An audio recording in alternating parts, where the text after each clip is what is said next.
د لیوال ملي پوهې پروګرام وسایل نه همت اړین دی. د ټکنالوژۍ په مرسته زده کړه په هر کور، هر ځای، هر وخت او هر عمر کې پرته له ښوونکي او ښوونځي. په سبق به پیل وکړو. ترې د پښتو لیک کتاب راواخله.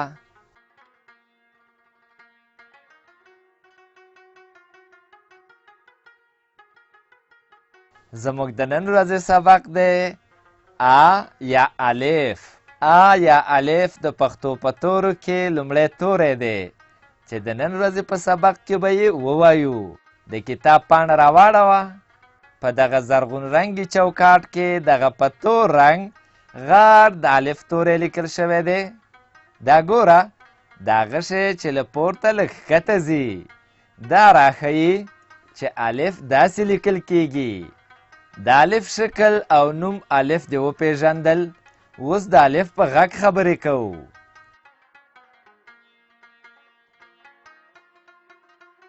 د الف غږ دی.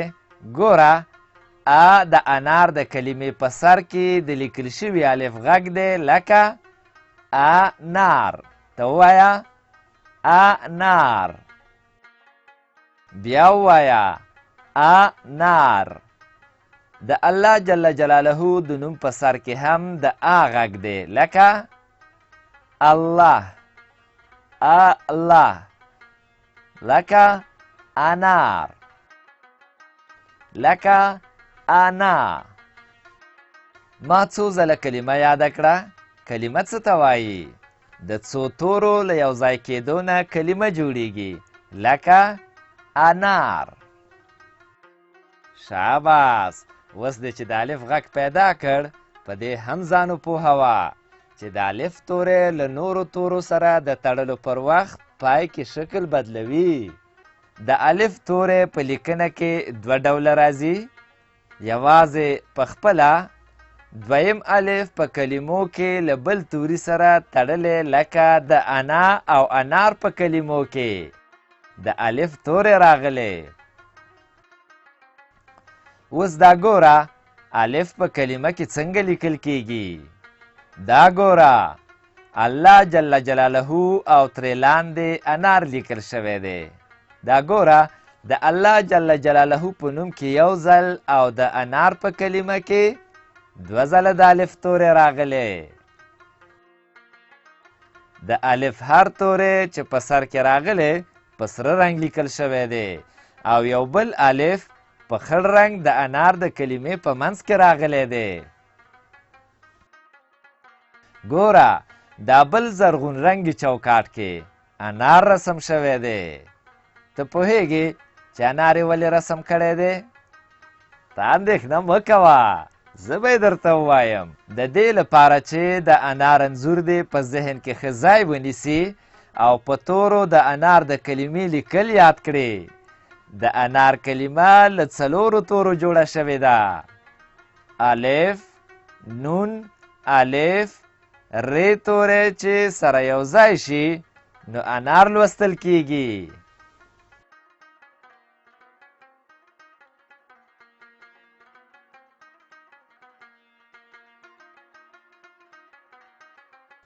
دا ګوره، د الله جل جلاله کلمه هم له څلورو تورو نه جوړه شوې ده. الف، لام، لام، هی.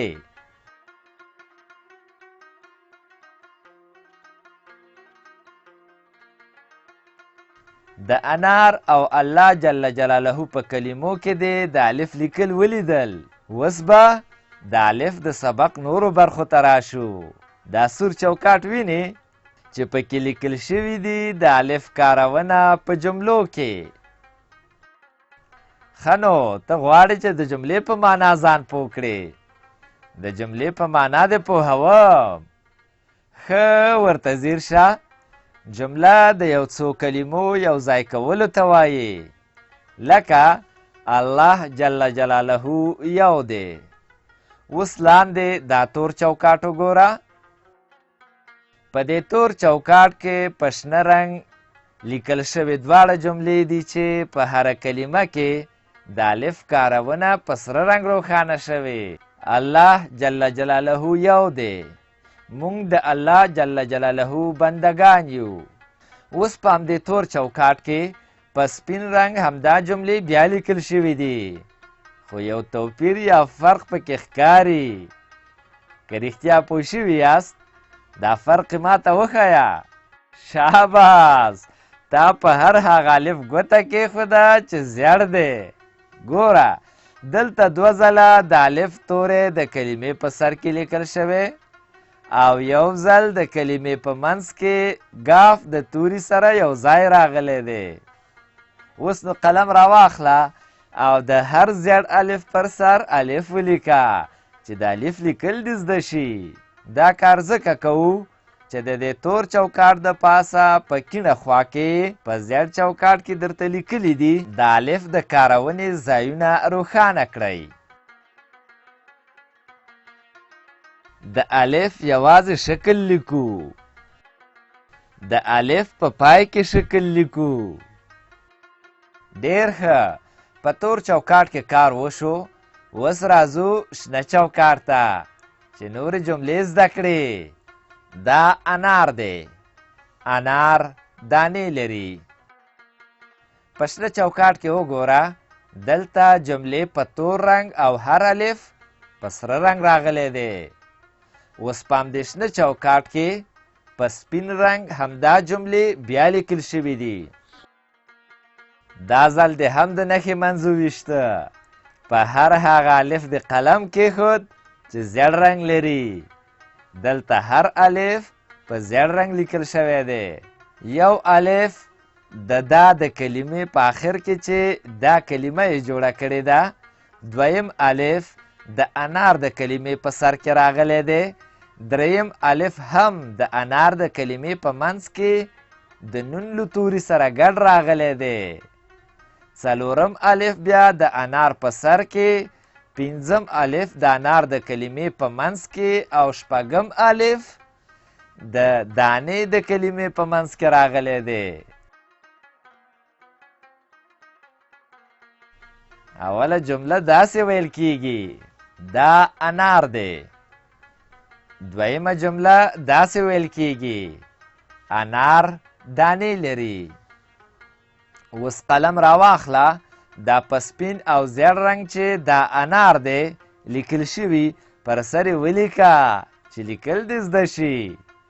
او همدارنګه انار دانې لري په سر یې ولیکه.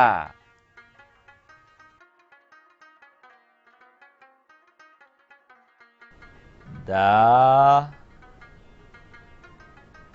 انار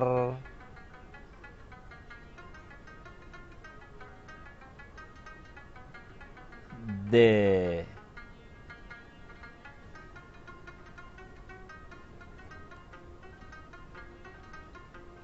انار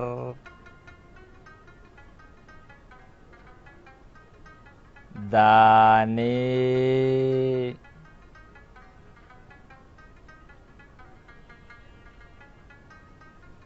لري. اوس به راشو سره چوکاټ ته. دا پورتنۍ ټولې جملې یې پکې راوړي دي. الله جل جلاله یو دی. مونږ د الله جل جلاله بندگان یو. دا انار دی. انار دانې لري.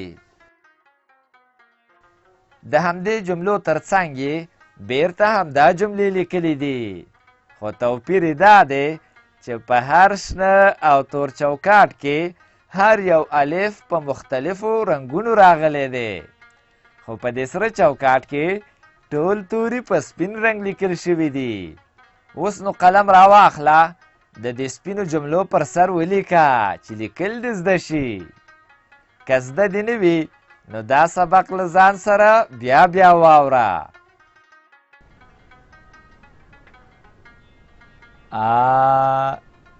الله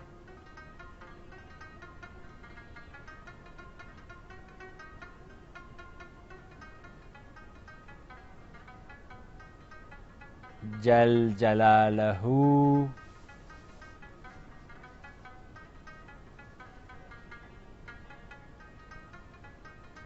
یو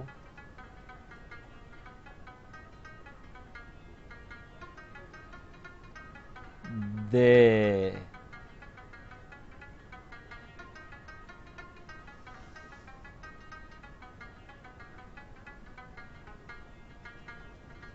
موږ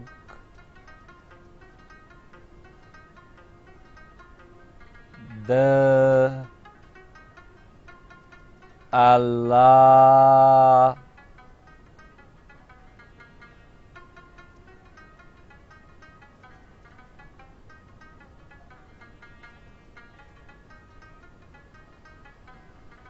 جل جلاله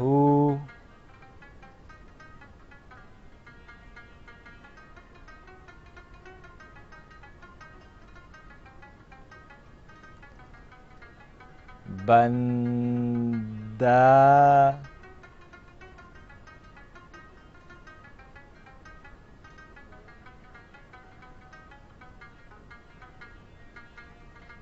گان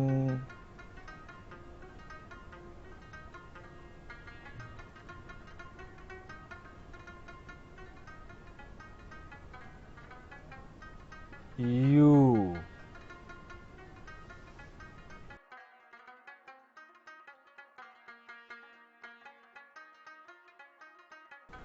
دا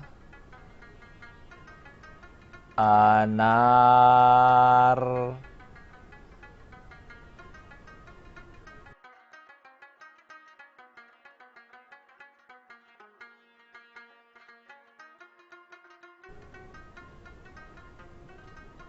دی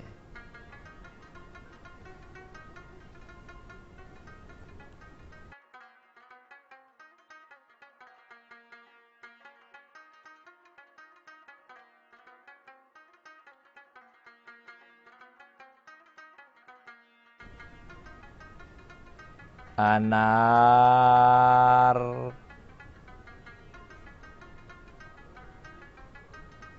دانې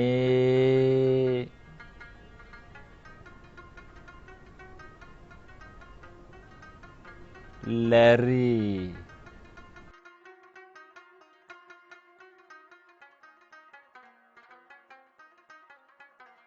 تر سره چوکاټ لاندې خړ چوکاټ ته راځو د خړ چوکاټ په سر کې د لاس او قلم نښې او د تمرین کلمه ګورئ چې په سره رنګ لیکل شوې ده ورخطا کېږه ما د تمرین په معنا دې هم پوهوم د یوه کار بیا بیا کولو ته تمرین وایي په تمرین سبق ښه یادیږي که ته د یو شي نوم یو ځلې واورې کیدای شي لږ وخت وروسته درنه هیر شي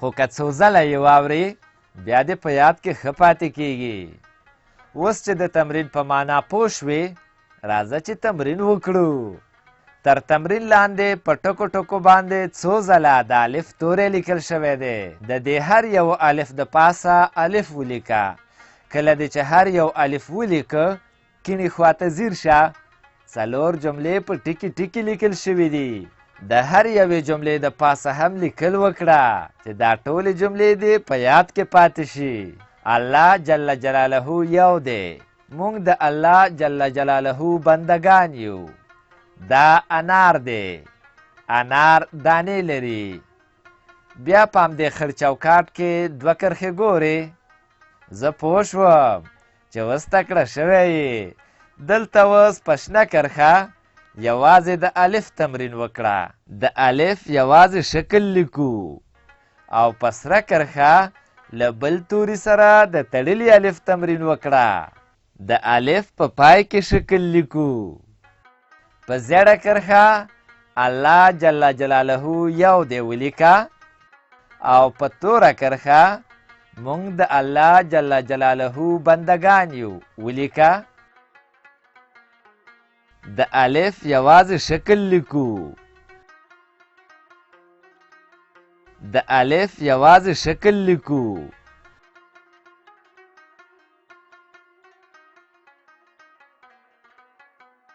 د الف یوازې شکل لیکو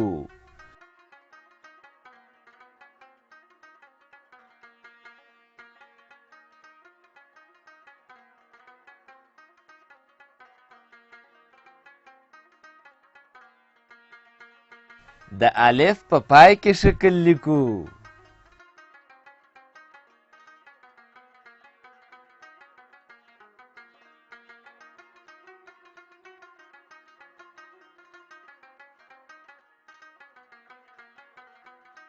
د الف په پای کې شکل لیکو.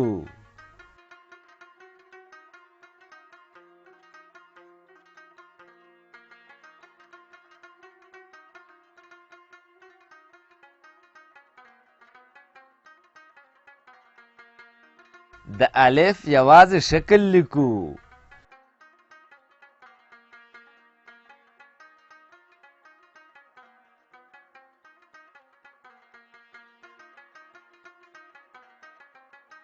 د الف په پای کې شکل لیکو.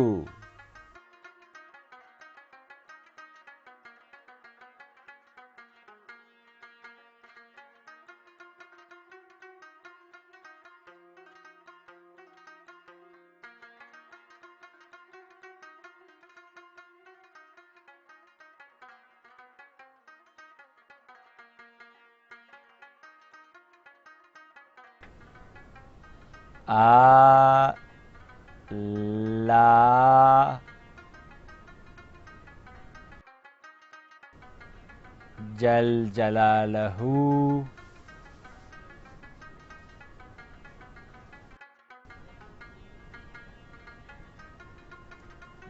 یو دی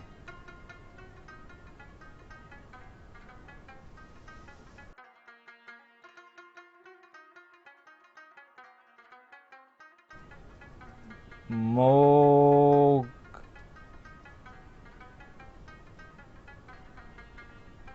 د الله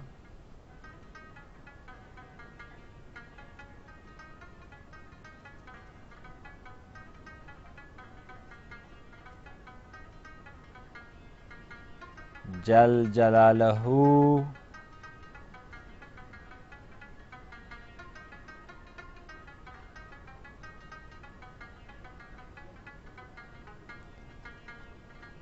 بنده گان یو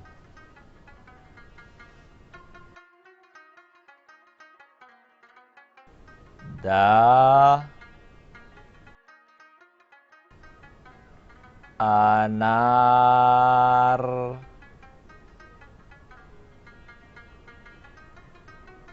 دی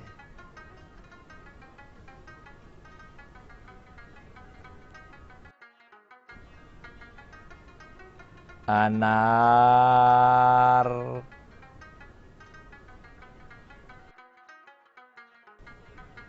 دانې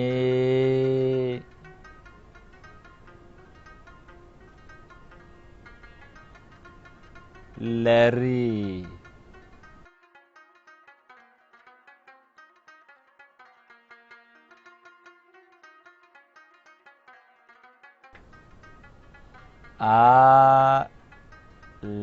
لا جل جلاله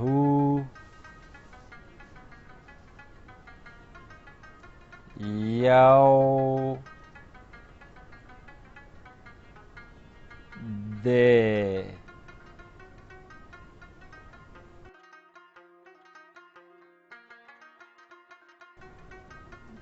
موږ د الله جل جلاله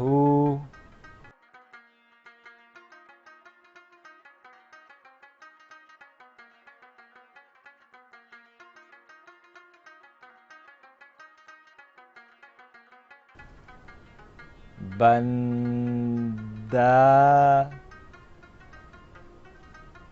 گان یو. په دې لوست کې مو زده کړل د لیک په وخت کې د الف شکلونه یوازې داسې لیکل کیږي، له نورو تورو سره ګډ په پای کې داسې لیکل کیږي. کلمې مو زده کړې: الله، نوم، انار، انا، یو، دی، موږ، دا، بندگان، یو، دانې، لری او تمرین.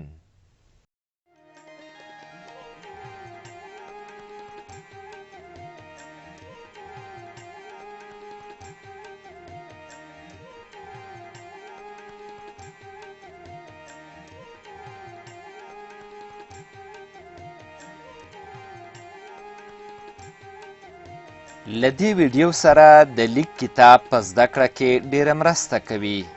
د کتاب ترلاسي لپاره پته ده LLS@leval.com 003 280 20 40 40.